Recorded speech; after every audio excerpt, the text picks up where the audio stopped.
Улсгаар тогтносон бүгд найрамдах Монгол ард улсын нийслэл Улаанбаатар хот.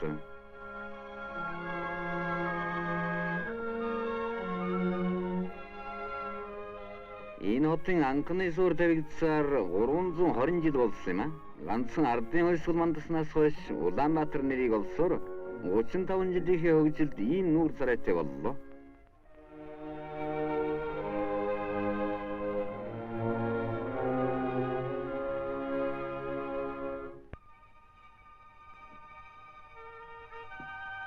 Улаанбаатарын өглөө эх орон даяар хөдөлмөрийн шинэ өдөр ихэлсэн баярт мэдээ зуурьад тулдаг.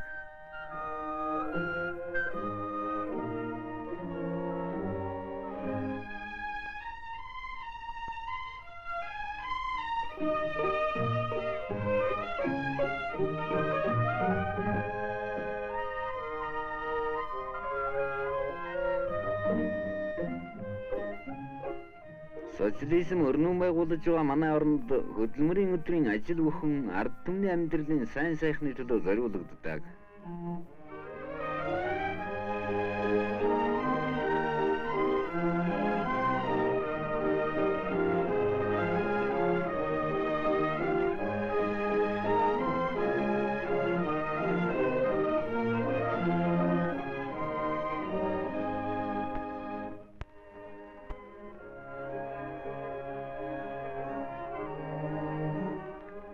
Хотоорно боловсон төглөг болгож хүн ардын эрүүл ахуйг сайжруулахад чиглэгдсэн ажилч тогтмол явагддаг юм а.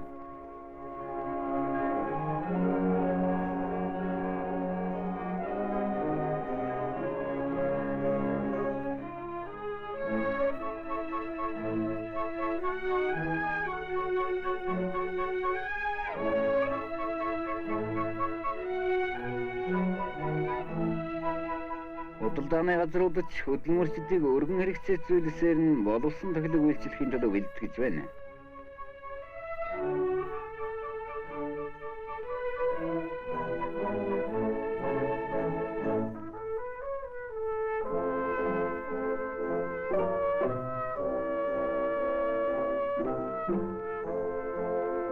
Өчигдрөөс өнөөдөр илүү, өнөөдрөөс маргааш давуу бүтээл гаргах гэж өрнөн хөдөлмөрийн уралдаанд хүчээ сордог манай ажилчид өглөөгөр баяр зориг дүүрэн ажилд очдог.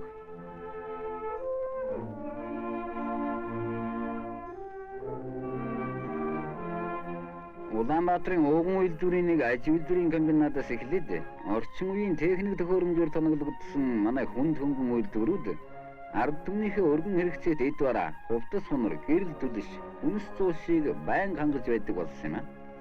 Хувьсгалаас өмнө юухан дээр ч гэсэн хүний царай харддаг байсан бол одоо тэр байдал нэгэн өнгөрчээ.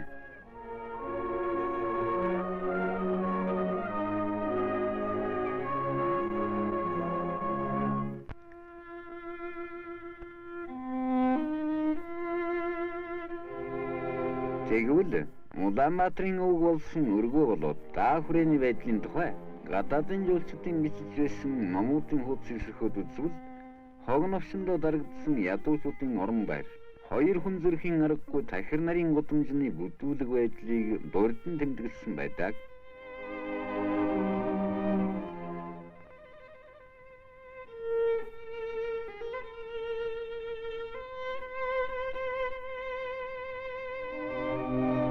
Түүний дэргэд алтан ганжирын гялалдсан дугуйн сүм нэмэгдээд их болсон 6 зүйл хамаг амтны тусыг тулгаж амны үншлэг хийсэн лам нар олширч Монгол орон даяар 700 гаруй сүм хийд 100 мянга гаруй лам хугарахтай байлаа.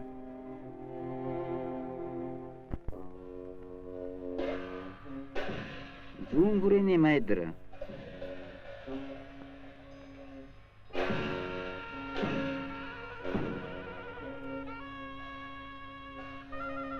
Шарын шашны хорыг ард түмний тарих сэтгэлдэн шингээж байсан лам нар Эрлэг номон хаан энэ тэр бурхан гэж ардцгар бардцгар багтай цамаар айлган сүрдүүлж байлаа.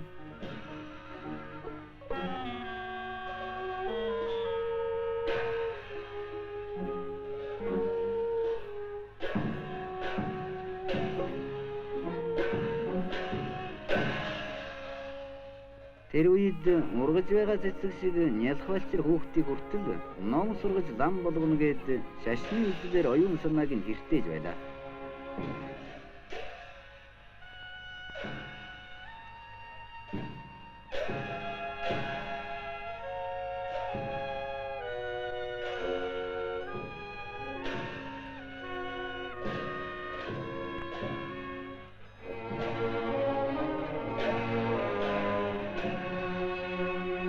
ертөнцийн ерөөсөө байхгүй аимшигт амьтдад дүрслэн үзүүлж хүний сэтгэлийн гуай сайхныг эвдэж ич байлаа. Энэ бүхэн бол ард түмний оюун санааг төөрөгдүүлэн мунхруулж аж амьдралын доройтуулан суйруулээд хар шар харгсууд харс ядуу ардын нуруунд дээр дураараа дургин бүжиглэж байх түшиг түлхэц нь болдог байлаа.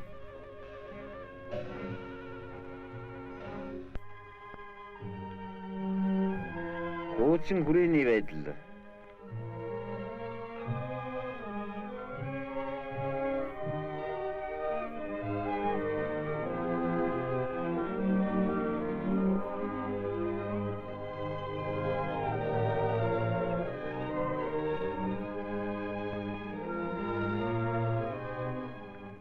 Зах зээлийн газар ч ийм л байж гэлээ.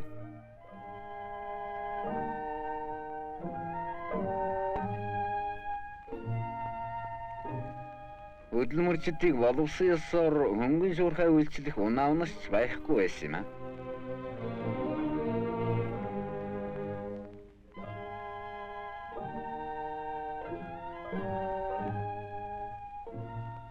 Наян тухай майдрыг бүтээгээд ч 8 дугаар богдыг залаад ч даа хүрээний байдал өөрчлөгдөөгүй л байжээ.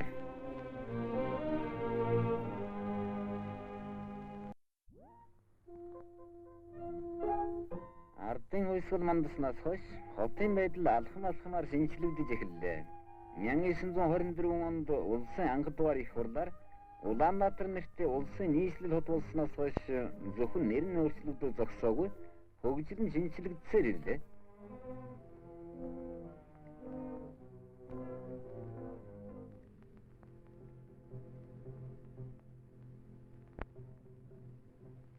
Албан үйлдвэр, сургууль соёлын газрууд жилийн жилд нэмэгдсээр байлаа.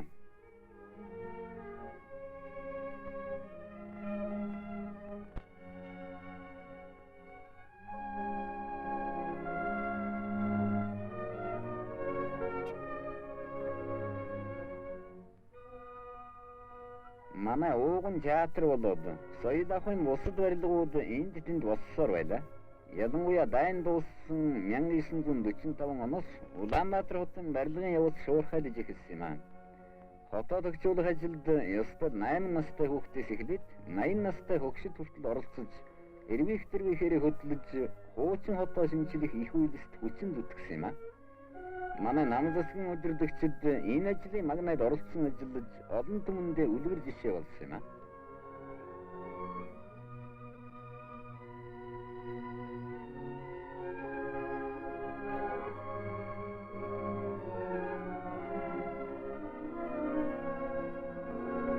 Маршал Жой болсон улсын төв театрын барилгын суур тавих хөдөлмөрчдийн цуглаанд оролцож, суурийн анхны чулууг тавилтсан юм аа.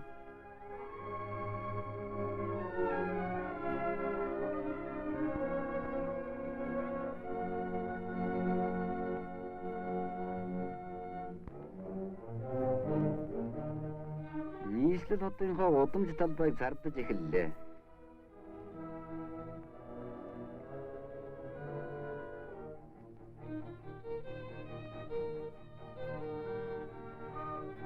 Хотоо төгсгөх ажил өрнөх тусам хүний хөдөлмөрийг хөнгөвчилсөн техник ажилд маань нэвтэрсээр байна. Гар хөдөлмөрөөр хэдэн өдөр хийх хүнд хүчир ажлыг хүчирхэг техникээр хэдхэн мөчөнд хийдэг боллоо.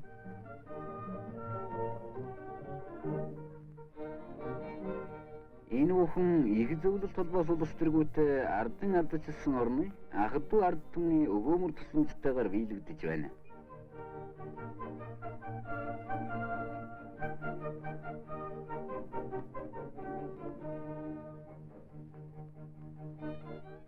Улаанбаатар шинжлэх ариун үйлсэд манай залуу барилгачид, бүх ажилчид, нийт хөдөлмөрчид нэгэн зорилго, нэгдсэн хүчээр ажиллаж амжилтаас амжилтанд хүрсээр байна.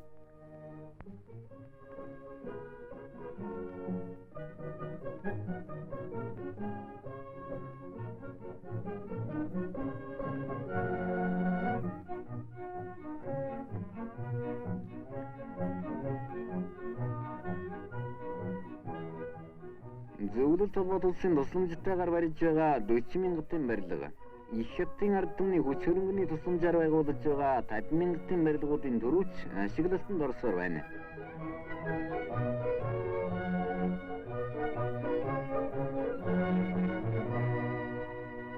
Барилгын ажил өрнөх тусам барилгын материалын үйлдвэр хөгжиж бүтээгдэхүүн нэмэгдсээр байна. 1959 онд нийслэлийн хөдөлмөрчид хэдэн удаагийн өргөн субботнигоор нийтдээ 74 мянган хүн өдрийн хөдөлмөр хийж 4 түм 3 мянган шодор үлзэн метр газар шороо ухаж 2 сая шхан төгрөгийн орлого улсдаа оруулсан юм а. Манай нам засгийн удирдах нөхөд энэ өргөн субботнигуудад хөдөлмөрчин олон түмэнтэйгээ хамт оролцлоо.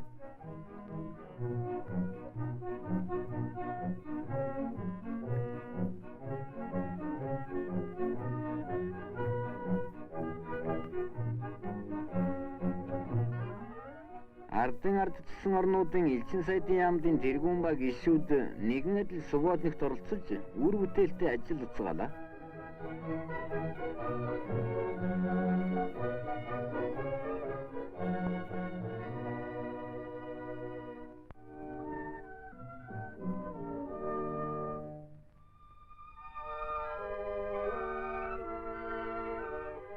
Оттыг дулаацуулах хоолой. Цэвэр усны түгээгүүрийн барилгын дөрвч нь ашиглалтанд орлоо. 40 мянгатын энэ сайхан байшин барилгууд цөм айлын орон сууцнд зориулогджээ. Урд өөхөндийн сүмд зүйлээд сууж байсан өвгө төгшид цахилгаан гэрэлтэй уураар дулаасдаг саруул сайхан давхар байшинд орж үлгэрт гардаг оосрүүчгүй ор таршинд үнэн амьдралдаа суудаг боллоо.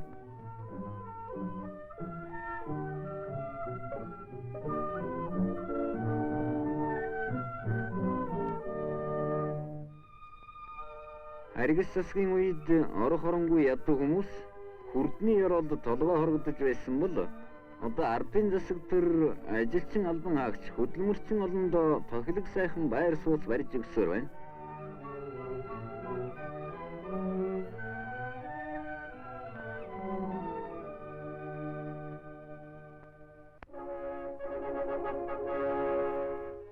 Нам засгийнхаа хайр ивгэлээр юм бүхнээр элбэг дэлбэг амьдран ажиллаж байгаа манай хөдөлмөрчдийн өдөр тутмын хэрэгцээнд машин унлага, цахилгаан харилцаа зэрэг боловсон үйлчилгээ бэлхэн байдаг.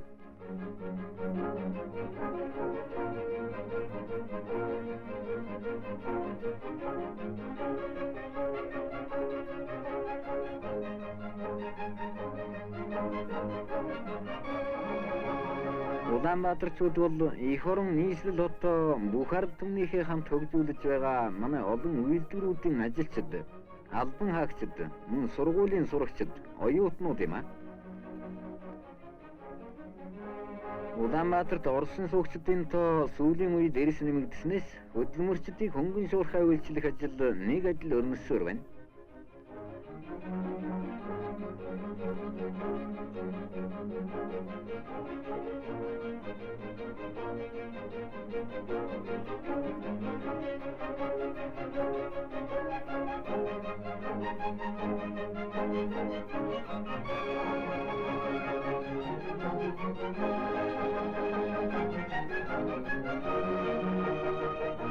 Тайван хөгжиж байгаа манай хотод дүүхэд дурсгалын барилгаас бусд нь бараг шинчлэгдэж байна. Сүхбаатарын ажиллаж байсан хэвлэх үйлдвэр, Ардын засгийн газрын анхны байр Сүхбаатарын сууж байсан байшин. Намын нуус үлгмийн байр. Анхны эмнэлэг зэрэг түүхэд дурсгалын барилгууд Улаанбаатарт байдаг. 40 жилийн өмнө 15хан ортой эмнэлэг байгуулагдаж байсан бол одоо 200 шахам их эмчтэй ийм эмнэлгүүд Улаанбаатарт ажиллах боллоо. Бас эмнэлэг совлын газар жилээс жилд нэмэгдэж ард түмний эрүүл мэнд улам сайжирсаар байна.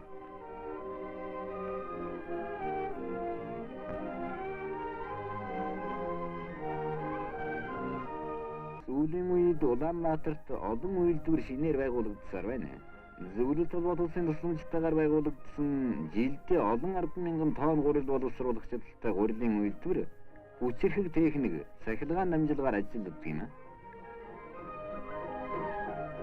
Жилдээ 1 сая гаруй хос гутал хийж гаргах чадaltaй гутлын үйлдвэр Чехословак улсын тусламжтайгаар Улаанбаатарт нээгдсэн юм.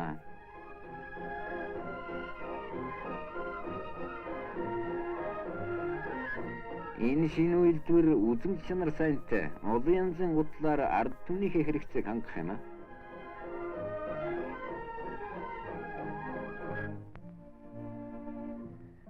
Энэ бас Улаанбаатарын цоо шинэ үйлдвэрийн нэг. Манай залуу ажилчин анги үндэснийхээ үйлдвэрийг улам хөгжүүлэн эх орныхоо эрдэнэс байгалыг эзэмшин ашиглаж элс шороогоорч ийм сайхан савсуулга хийдэг боллоо.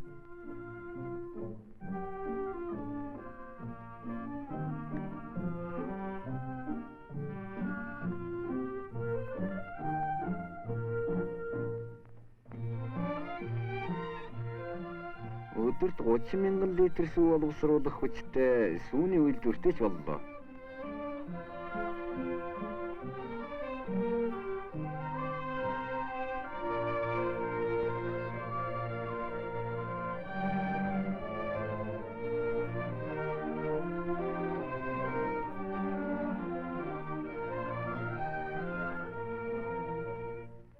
Энэ үйлдвэр олон нэр төрлийн амтлаг сайхан цагаан эдгээр Улаанбаатарын хөдөл мөрчдийн хэрэгцээг хангаж байна. Бүгд найрамдах Хятад ард улсын тусламжтайгаар байгуулагдсан нэхмэлийн үйлдвэр ашиглалтанд орлоо.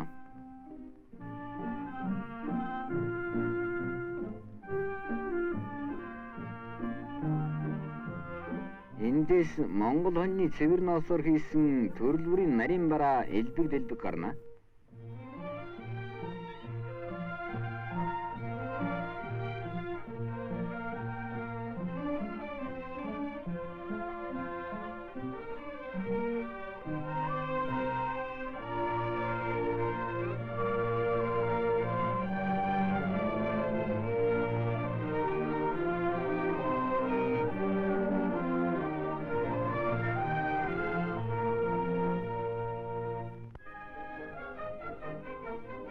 Ардчилсан Герман улсын тусламжтайгаар байгуулж байгаа гүн хэвлэлийн газар тун удахгүй ашиглалтанд орох гэж байна.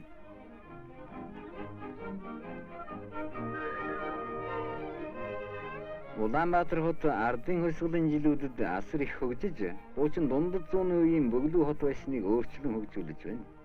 Олонтой бол баянтай гэдэг Монгол ардын жисэн үгээр бид ах トゥ ард түмэнтэйгээ бат найрамдалтай байдаг болохоор бядаж баян тэдэж баян байдаг. Одоо Улаанбаатар олон улсын харилцааны нэг зангилгаа боллоо.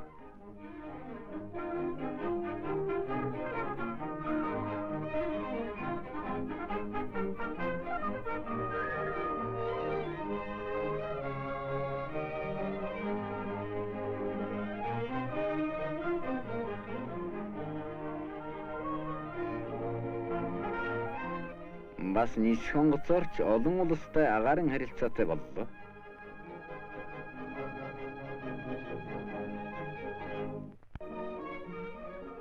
Манай зол жаргалтай хүүхдүүд аль нь ялхаас эхлэн яасэл цэцэрлэгээр шатад амжин 8 наснаас сургуулиар хүмүүжиж зуны амралтаараа зусланд ингэж сайхан амардаг юм аа.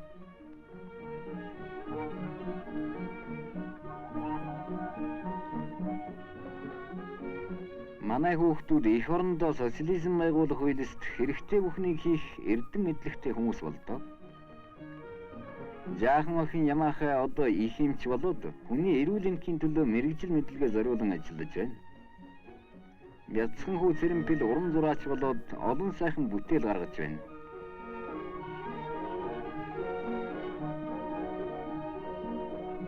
Тэр эрээн даашинстай охиныг Гүнга гэдэг юм аа. Гүнга одоо улсын их сургууль багшлаж байна.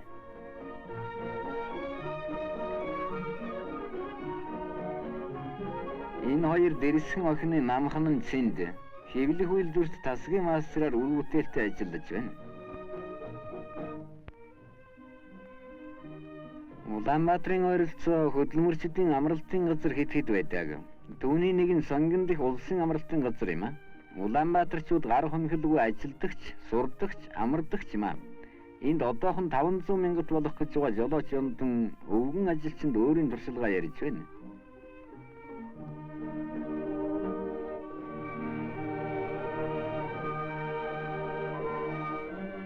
Албан Монгол хоёр найз ан манал шатар тоглоод байна.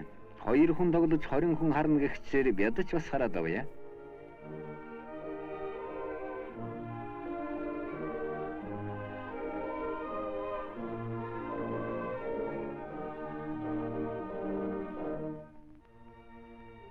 Мянган 959 оны 9-р сарын 1-ний өдөр олон улсын монгол хэл бичгийн эрдэмтдийн анх дугаар их хурал Улаанбаатарт нэгдлээ. Энэ их хуралд ардын ардчилсан орнуудын эрдэмтдээс гадна Англи, Америк, Финланд, Япон, энэтхэг зэрэг олон орны монголч эрдэмтэд оролцож монгол хэл бичгийн судлалын талаар 10 гаруй илтгэл сонсож хэлэлцлээ.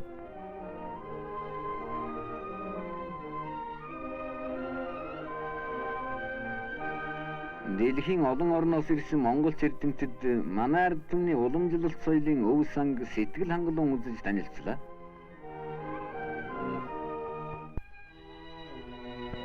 Айл хөрш гадаад орнуудад өөрийн долгиог нэвтрүүлж чадах шинэ радио станц удахгүй ажиллах гэж байна.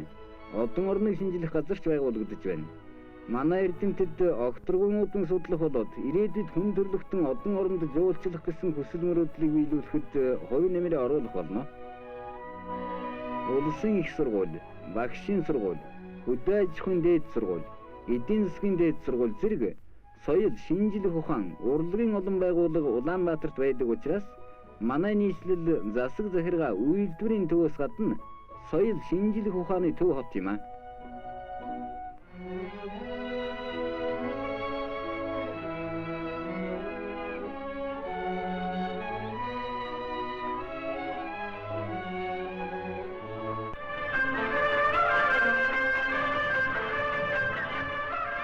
Улаанбаатар бол ард түмний оюун санааг шинэчлэн баясгач урлагийн их уулга болсон төв газар юм аа.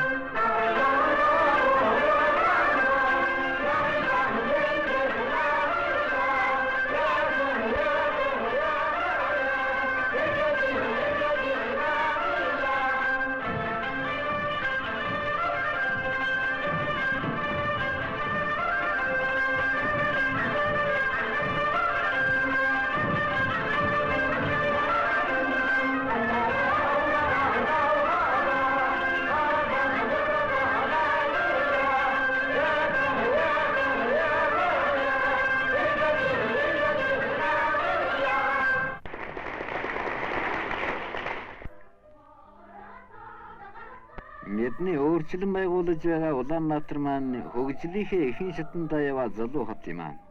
Зах зээл газрын өвөрч уучирсан барилгыг ингэж нураах нь сарвал сайхан барилга босгохын их суурь болдог юм аа.